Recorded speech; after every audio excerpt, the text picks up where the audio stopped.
Hello. So for my reflection video, after watching the videos, it's really important to communicate with parents all the time. From personal experience, I have a young child, and he had a teacher one year that did very little communication with me or with families, I feel.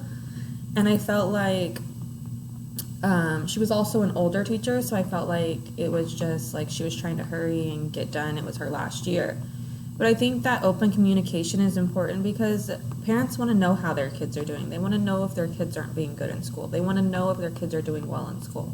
So I think it's very important to keep an open communication with parents. One way I would have a communication with parents in elementary school would be newsletters.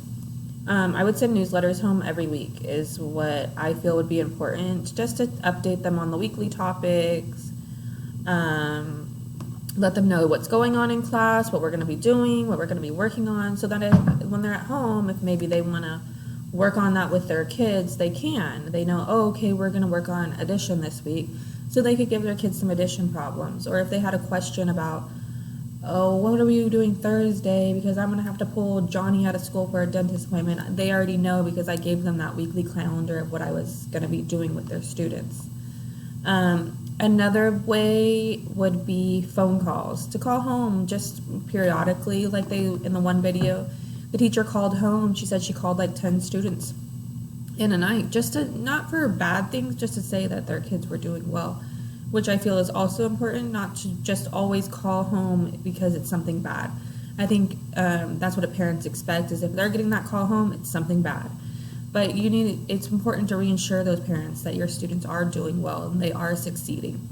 And hey, Johnny got a 10 out of 10 on his spelling test this week. Or hey, Sally got all her sight words right this week.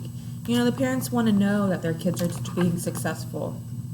And another way would be using class Dojo. I have used this the past 2 years with my daughter's teachers. And let me tell you, it's night and day. It's just like texting a teacher. You have great communication with them. You can text them any time of the day.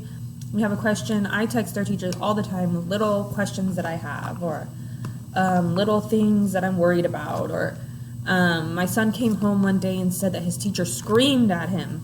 So I messaged her and I asked her, hey, what's going on in class? Like, is he not something going on? He's telling me that this is going on.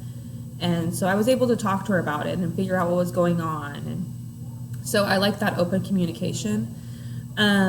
Some barriers that I could face with this would be parents not having technology or not having like the internet, which that could be a problem. So I would do the phone calls home or even email, but if they don't have the internet or like that, I would say phone call home would be the best way to communicate with them. If they don't have a phone, I would do more one-on-one, like, who's picking you up today? I want to have a conversation with your mom, or something along those lines.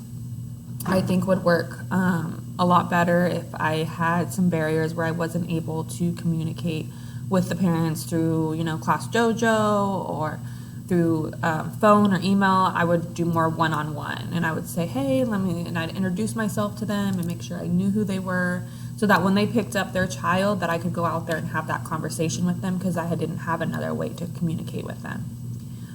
So that was my thought on it. I really liked watching those videos and learning the information.